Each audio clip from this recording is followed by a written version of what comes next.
मैं हूं हुमायूं और अरसे दराज के बाद आपसे मुखातिब हूं इस चैनल पे। इस दौरानिया में बहुत कुछ हो गया खेलों की दुनिया में। J&K ने पहली मरतबा रणजी ट्रॉफी जीती, इस पे बहुत बात हुई, ज्यादा बात नहीं करूंगा। इस पे वो भी बोले जिनने पहली बार सुना था रणजी ट्रॉफी कोई टूर्नामेंट है, उनने भी बात की जिनने यहाँ का क्रिकेट डिस्ट्रॉय किया। वो भी शामिल हो गए कि हमने कुछ किया है इसमें जिनका कोई वास्ता ही नहीं रहा यहाँ लोकल क्रिकेट से। सभी एक्सपर्ट बन गए, सभी अपने शान थपथपाने लगे। इरफान पठान भी मैदान में उतर के मैंने ये किया, वर्स्ट पीरियड वही रहा, एक अच्छे पीरियड उससे पहले के बाद जब इरफान पठान यहाँ थे तो उनने भी क्रेडिट ले लिया। बहुत लोगों ने क्रेडिट लिया, कुछ डिजर्व करते थे, कुछ अनडिजर्विंग, लेकिन all credit goes to the team. They won Ranji trophy not because of JKCA, despite JKCA, in spite of JKCA। आप क्रिकेट की हालत जानते हैं यहाँ जम्मू में क्या है और कितने टूर्नामेंट खिलाते हैं, क्या करते हैं, कौन सा इंफ्रास्ट्रक्चर है, कुछ नहीं है। अब मेरी परेशानी ये है कि अब सारा मुल्क समझेगा कि यहाँ बहुत ज्यादा डेवलप हुआ है लोकल क्रिकेट, इसीलिए रणजी ट्रॉफी जीती है, लेकिन ऐसा नहीं हुआ है। यहाँ JKCA सिवाय इन टूर्नामेंट्स में टीम को खिलाने के और कोई काम नहीं करता है। तो ये इशू है। बड़ी विक्ट्री है, बड़ा कमाल है, जितनी भी तारीफ की जाए खिलाड़ियों की कम है। Auqib Nabi leads from the front in the sense 60 wicket एक रणजी ट्रॉफी सीजन में, बहुत बड़ी बात है। उम्मीद करते हैं कि एक प्लेयर इंडिया ए में जगह पाएंगे और कुछ इंडियन मेन टीम में जगह पाएंगे। मायूसी हमारे हाथ लगी है यूजुअली, लेकिन इस बार उम्मीद है कि कुछ तो होगा। और मैं ये कह रहा हूं कि अगर आप आकिब नबी को न्यूजीलैंड के दौरे पे ले जाते हैं और बाहर बिठाते हैं तो उसको ना ले जाएं। अगर ले जाना है तो खिलाना है, फॉर्म में है, सीजन में है, 3 साल वेट नहीं करना है, फिर कहेंगे ज्यादा उम्र है। खिलाना है, इस्तेमाल करना है। क्या वो हो पाएगा? गक्कर एंड गंभीर कंपनी से क्वेश्चन मार्क है उधर। अब ये बात बहुत हुई है, मैं भी बोला हूं कई चैनल्स पे। आते हैं आलमी कप की जाने T20 के सेमीफाइनल लाइनअप तय हो गई। साउथ अफ्रीका ऑल कॉन्करिंग साबित हुआ अभी तक। हम कहते हैं वो टीमें ज्यादा अच्छा खेलती हैं जो धीरे धीरे मोमेंटम गेन करती हैं, लेकिन साउथ अफ्रीका ने मोमेंटम मेंटेन किया है। वो अभी भी जीते जा रहे हैं और अच्छी तरह जीत रहे हैं। इंग्लैंड की टीम खतरनाक इसलिए है कि उनने स्लोली मोमेंटम गेन किया है। वो पीक कर रहे हैं, उनके सब प्लेयर आ रहे हैं। रिप्लेसमेंट्स पिछले मैच की देखिए, रेयान अहमद आए मैच जिता गए। उनके जो पीसेस हैं वो ठीक तरह फिट होने शुरू हो गए हैं इंग्लैंड के, इसलिए इंग्लैंड डेंजरस है। साउथ अफ्रीका अभी तक अनबीटन है, सुपर 8 में भी रहा, सुपर 8 में इंग्लैंड अनबीटन रहा। इंडिया ने एक मैच के हारा, लेकिन बाकी में अच्छी परफॉर्मेंस दी और रेज किया परफॉर्मेंस को अपनी। तो चारों टीमें जो हैं, सेमीफाइनल स्टेज है, कोई इजी नहीं लेता, कोई टीम इजी नहीं होती। जब उसकी बारी आएगी तब बात करेंगे। पहले जाते हैं जिन टीमों से कुछ उम्मीद थी लोगों को, जिनने कुछ नहीं किया। वो पहला नाम आता है ऑस्ट्रेलिया का। ऑस्ट्रेलिया का इशू रहा कि टॉप 3 बॉलर नहीं खेले, कमिंस, हेजलवुड और स्टार्क। पहले 2 मैच मार्श नहीं खेले और उनका टीम सिलेक्शन वैसे ही क्वेश्चनेबल था। ये टूर्नामेंट से पहले मैं कह चुका हूं। इंडियन कंडीशंस में वो बॉलर्स लाए जिनने यहां कभी बॉलिंग ही नहीं की है। दूसरी, ज्यादा फ्रेशर थे। आलमी कप में इतने नए प्लेयरों की जरूरत नहीं होती है पूरी बॉलिंग लाइनअप में। फिर पाकिस्तान का दौरा किया था, 3-0 से हारे थे, सबक सीखा नहीं और स्मिथ को बुलाया और इतने हजारों किलोमीटर से और बाहर बिठाया। They had issues in changing their team also. इन्हीं को खिलाना है। वो इंग्लैंड के साथ भी इशू है। और ऑस्ट्रेलिया के क्रिकेट में एक और चीज है जिसके बारे में मैं पिछले साल भी बात कर चुका हूं, टेस्ट क्रिकेट में खासकर है, they don't have youngsters coming up, सिर्फ एजिंग प्लेयर हैं। 28-29 साल के डेब्यूटेंट्स हैं। तो यंग प्लेयर कहां है ऑस्ट्रेलिया के? इस राउंड में बाकी जो टीमें थी शुरू में प्रिलिमिनरीज में, उनमें जिम्बाब्वे ने अच्छा खेला और क्वालिफाई किया, ऑस्ट्रेलिया को बाहर कर दिया। और जिम्बाब्वे वो है जिसके साथ कम खेला जाता है, जिनके पास फंड्स कम है, इंफ्रास्ट्रक्चर कम है, टीमें अवॉइड करती हैं उनके साथ खेलना। उसके बावजूद उनकी परफॉर्मेंस बहुत अच्छी है। एक और टीम जिससे लोगों की उम्मीदें थी, लेकिन जिसके बारे में मैंने कहा था कि जब लोगों ने मुझसे पूछा कि अगर सेमीफाइनल या फाइनल इंडिया में खेलना पड़ा तो क्या पाकिस्तान खेलेगा, मैंने कहा इसकी नौबत नहीं आएगी, और नहीं आई। टीम सिलेक्शन तो आप जानते हैं क्वेश्चनेबल था, फिर जितने प्लेयर आपके पास हैं उनको कैसे खिलाया जाए पाकिस्तान की टीम को समझ नहीं आया। और एक लफ्ज इस्तेमाल करूंगा जो शायद अच्छा ना लगे, इतना कम अकल कोच शायद नहीं देखा किसी ने। वो आखिरी मैच में श्रीलंका के भी आपने देख लिया, जहां 176 पे नो लॉस है और अगले 38 रनों में 8 खिलाड़ी आउट होते हैं, क्योंकि ऐसे ऐसे नमूनों को भेजता है कोच बैटिंग करने जिनकी जरूरत ही नहीं थी। अगर बिग हिटर उस्मान खान थे तो वो क्यों नहीं आए डायरेक्टली?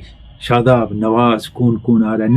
नाफे पहला एक मैच खेला था, 4 बनाए थे, इसमें भी उम्मीद नहीं थी कुछ करेंगे, किया भी नहीं कुछ, कहां कैच एक छोड़ दिया।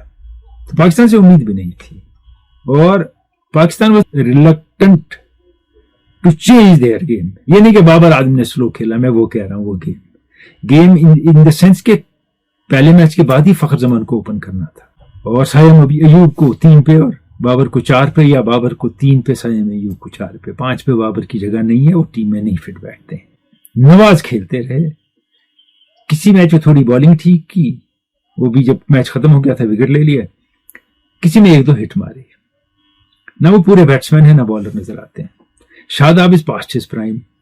फहीम अशरफ को ले गए एज ऑलराउंडर, शुरू में खिला के बाहर बिठा दिया। नसीम आखिरी मैच में याद आया। उस्मान तारिक को यूज नहीं कर पाए वो राइट मोमेंट्स पे, और आखिरी मैच तक he was sorted out by Sri Lanka, he was thrashed. और उम्मीद भी नहीं है हर मैच में हर बार एक ही बॉलर अच्छी बॉलिंग करेगा। शाहीन अफरीदी बीच में चमके, एक आध इनिंग में अच्छी बॉलिंग की उन्होंने। अगर पाकिस्तान के पास any takeaway from this world cup है, वो साहिबजादा फरहान है, द लोन वॉरियर। और उनके साथ फखर जमान भी होते अगर अच्छी जगह खिलाया होता और पहले के मैचेस में उनको बाहर ना रखा गया हो। जब फखर जमान जैसे खिलाड़ी को आप टूर पे ले जाते हैं, या तो खिलाते हैं या सिलेक्ट नहीं करते, उनको रिजर्व में नहीं रखते, then because he can win a match for. Pakistan की लॉन्ग पीरियड से प्रॉब्लम है सिलेक्शन की, प्रॉपर 11 खिलाने की, प्लेयरों को इस्तेमाल करने की, और रोज कोच बदलने की, और लो क्वालिटी कोचेस लाने की यूजुअली, या अच्छा लाने की, उसका साथ नहीं देने की। तो 21-22 हो चुके हैं 5 साल में, मेरे ख्याल में 23-24वां भी आने वाला है। सीरियस बैटिंग फेलियर रहा थ्रू आउट द टूर्नामेंट। कप्तान ने रन नहीं बनाए, बाबर आजम ने कुछ बनाए, लंबी कोई इनिंग खेल नहीं सके, बहुत कम रन है उनके हिसाब से वो। और यहां एक चीज कह देता हूं मैं फिर से, उस पर आपकी कहानियां होंगी, मैं उसमें इंटरेस्टेड नहीं हूं। 3 साल ये खिलाड़ी T20 का नंबर 1 खिलाड़ी था, यानी इसको T20 खेलना आता है। कोहली भी तब खेल रहे थे, रोहित शर्मा भी खेल रहे थे, डिकॉक भी खेल रहे थे, सब खेल रहे थे। यानी ये क्रिकेट खेल सकता है, लेकिन इसकी पोजीशन वो हो जहां ये खेल सकता है, जहां टीम को फायदा होगा और इसका कॉन्फिडेंस बिल्ड होगा। ऐसे ही कोई नंबर 1 खिलाड़ी 3 साल नहीं रहता है। अब आप लेके आएंगे कहानी, मैच जिताए, ओपनर नहीं होते हैं फिनिशर, ना वनडे में ना T20 में, वो आपको स्टार्ट देते हैं, बाकी उनको गेम ले जानी होती है। और रिजवान की कमी भी महसूस हुई, a good keeper and a batsman who can change things. So Pakistan came with issues, went back with more issues. और अफगानिस्तान का फॉल बड़ा सीरियस रहा इस बार। तकब्बुर ने और घमंड ने राशिद खान को तबाह किया, यानी वो टोटली हाथ से निकल गए। उनकी स्टेटमेंट सुनिए, बातें सुनिए। अब बॉलिंग भी कुछ नहीं करते, और मैं लास्ट ईयर कह चुका हूं कि अब वो बॉलिंग अच्छी नहीं करेंगे। वो दुनिया की हर लीग में खेलते हैं, साल भर बॉलिंग करते हैं। अब कितनी देर लोग नहीं समझेंगे उनको, और कितनी देर वो इफेक्टिव रहेंगे। काफी हद तक इनइफेक्टिव हो गए हैं, शायद रेस्ट के बाद वापस आ जाएं, और शायद होश ठिकाने आए हों उनके। एक अच्छी टीम लेके किसी हद तक जो मैच विनर हो सकती है, अच्छे मैच जीत सकती है T20 में, वो कुछ ना कर पाए। बाकी आप इटली, नेपाल वगैरह वगैरह की बात करें, USA की, कनाडा की, इसमें चलिए कनाडा और USA में खिलाड़ी थे जो अब वहीं के सिटीजन हैं। UAE, ओमान में कौन है? वो तो सिटीजनशिप आपको देते नहीं है। हिंदुस्तान, पाकिस्तान, लंका के प्लेयर खेल रहे हैं, हम कहते हैं वहां क्रिकेट फैल गया, वहां मैचेस हो रहे हैं जी, वो बड़ा जबरदस्त क्रिकेट फैल रहा है। इटली में साउथ अफ्रीका, स्कॉटलैंड, इंग्लैंड और बाकी मुल्कों के प्लेयर थे, एक भी इटालियन नहीं था। उसमें जो स्मार्ट थे, जो साउथ अफ्रीका के हैं, वो इटली गए भी कभी नहीं थे। तो इससे क्रिकेट नहीं फैल रहा है, एक तमाशा हो रहा है। और कहते हैं नहीं, बड़ा टक्कर दी उन फॉरनर्स ने। इटली के में क्रिकेट नहीं फैला है अभी, जैसे क्रिकेट नहीं फैला है अभी अमेरिका में और कनाडा में। वहां भी माइग्रेंट्स, जो बाहर से लोग आए, वो खेल रहे हैं। अब कल के मैच की बात करते हैं। वेस्ट इंडीज ने 194 रन बनाए, स्टार्ट अच्छा मिला, बीच में टीम बिखर गई। एंड पे पॉवेल और होल्डर ने स्कोर किया और अच्छा स्कोर था, लेकिन थ्रू आउट द टूर्नामेंट अगर आप देखेंगे वेस्टइंडीज की बॉलिंग बहुत वीक है। और इस पे उन्हें कमाल ये किया कि जेडन सील्स को बाहर बिठा दिया और फोर्ड और क्या क्या वो बॉलर हैं 5-6 टप्पे वाले, वो सारे खेले मैच में। तो 194 डिफेंडेबल नहीं था इस बॉलिंग के लिए। दूसरी बात, इंडिया जानता था कि ये गेटेबल है, क्योंकि इनकी बॉलिंग को हम कभी भी मार सकते हैं और वो बिखर सकते हैं।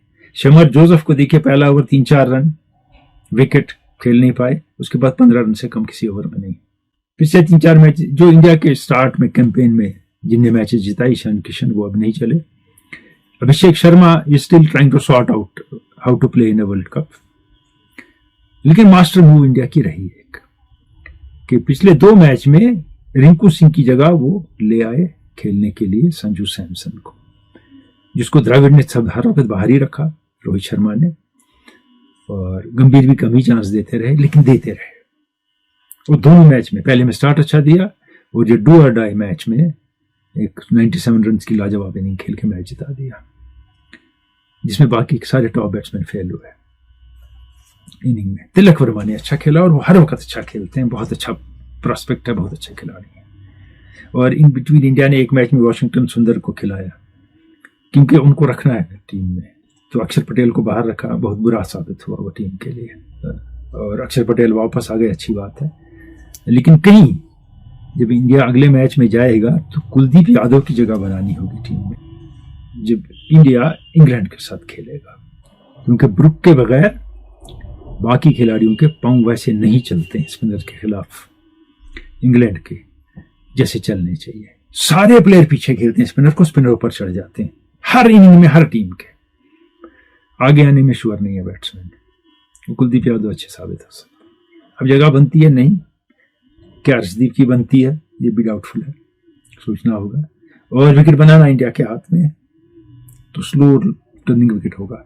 लेकिन इंडिया के पास all bases are covered, they have good openers, replacement अच्छी है, मिडिल ऑर्डर अच्छा है, बहुत लंबी बैटिंग है 8 तक, और सबके सब अच्छा खेल सकते हैं। और टीम में एक एक्स फैक्टर है जो मैंने टूर्नामेंट से पहले कहा था इंडिया का, हार्दिक पांड्या। बॉल दो तो विकेट लेगा, फील्डिंग हो तो कैच पकड़ेगा, बैट करने आए तो बेहतरीन इनिंग खेल जाते हैं। कैसे खेलते हैं? Freely. India is a tough side to beat but not unbeatable. T20 में कोई भी अनबीटेबल नहीं होता, 3 ओवर में खेल बदलता है। अगर आप मुख्तलिफ कैप्टन पे नजर डालें तो शनाका ने अपनी तरफ से अच्छा परफॉर्म किया एज कैप्टन। उनकी टीम ने बड़ी लिफ्ट करने की कोशिश की परफॉर्मेंस, लेकिन वीकनेसेस हैं टीम में, और 2 मैचेस में बहुत कम स्कोर किया, क्योंकि हर एक प्लेयर ने एक ही जैसी इनिंग खेली, हर बॉल को मारने गए। और जयसूर्या ने कोचिंग से इस्तीफा दे दिया, कहा कि मैं उम्मीदों पर खरा नहीं उतरा हूं। पाकिस्तान की कप्तानी की जानिब आए तो सलमान अली आगा को कैप्टनशिप सर्रे से नहीं आती।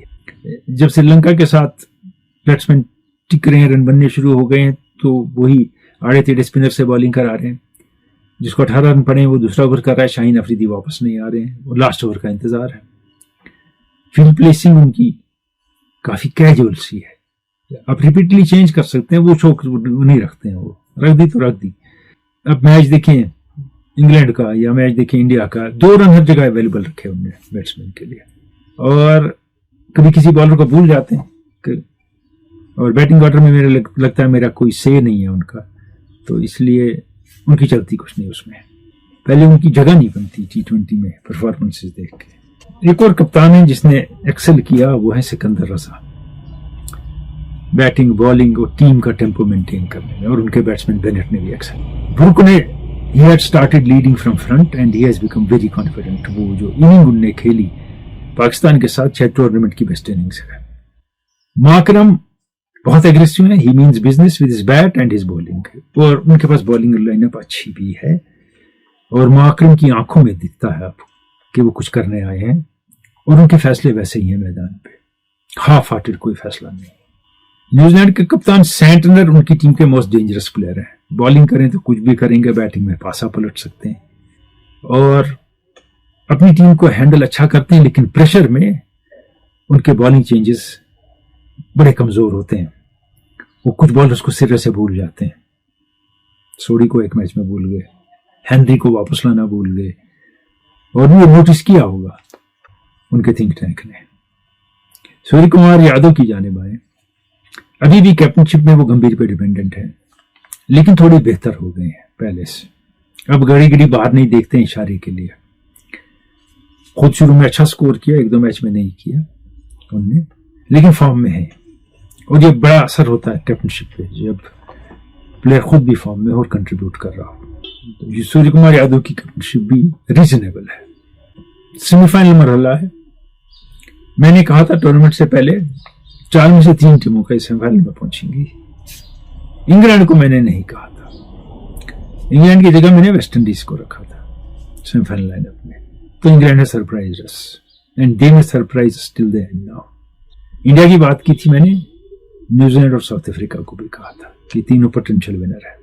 इस वर्ल्ड कप से पहले बहुत कुछ हुआ, बांग्लादेश का मामला, पाकिस्तान का बायकॉट, फिर नो बायकॉट, फिर बाकी किस्से वगैरह, लेकिन वर्ल्ड कप ठीक तरह से आगे चल रहा है। लेकिन अंपायरिंग सीरियसली क्वेश्चनेबल है, बहुत ही नाकिस अंपायरिंग है, और जहां अंपायर कोई सीरियस गलती करता है उसका रिप्ले आप नहीं देखेंगे, और खासकर अगर एक टीम के हक में और उसके खिलाफ हो, दूसरी के खिलाफ हो वो एक पर्टिकुलर टीम, तो रिप्ले नहीं आप देखेंगे उसका।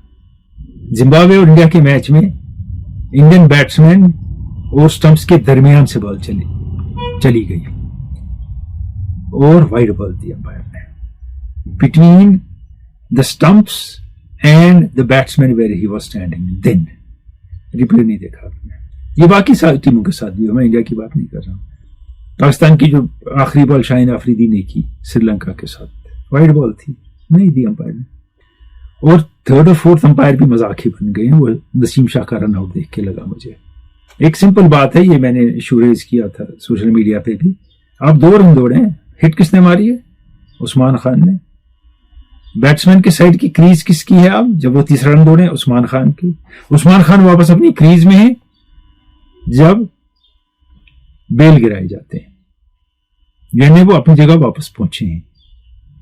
जब एक क्रीज में प्लेयर है तो दूसरा रनआउट कैसे है? नसीम शाह को कैसे रनआउट दिया? हाँ, इन केस उस्मान खान बाहर होते क्रीज के और नसीम शाह भी बाहर होते, फिर नसीम शाह उठते, क्योंकि अब नसीम शाह की ये क्रीज थी जिस तरफ वो दौड़ रहे थे, उस्मान खान की वो क्रीज थी। इनको रनआउट करने के लिए उधर मारना था, लेकिन जिस साइड का बैट्समैन है वो अपनी क्रीज में है और उसी साइड दूसरा बैट्समैन रनआउट हो जाता है। इसमें बात नहीं हुई, होगी भी नहीं। तो डिकी बर्ड ने कहा था गुजरने से पहले कुछ देर कि हम worst phase of cricket umpiring से गुजर रहे हैं, और डिकी बर्ड ने कहा था, किसी मामूली आदमी ने नहीं। वो सही है। मशीनरी के बावजूद स्निक को काम करता है या अल्ट्राएज नहीं करता है, जब दिखाना चाहे दिखाता है, जब नहीं दिखाना चाहे तो नहीं दिखाता है। डायरेक्शन बॉल की बदल देता है, बॉल ऊपर से दाएं से जा रही है जबकि सीधी दिख रही है। अब वो अलग मामला, लेकिन conduct of World Cup overall very good, support of people is good, and the best teams have reached the semi-final. मिलेंगे उससे पहले। खुदा हाफिज।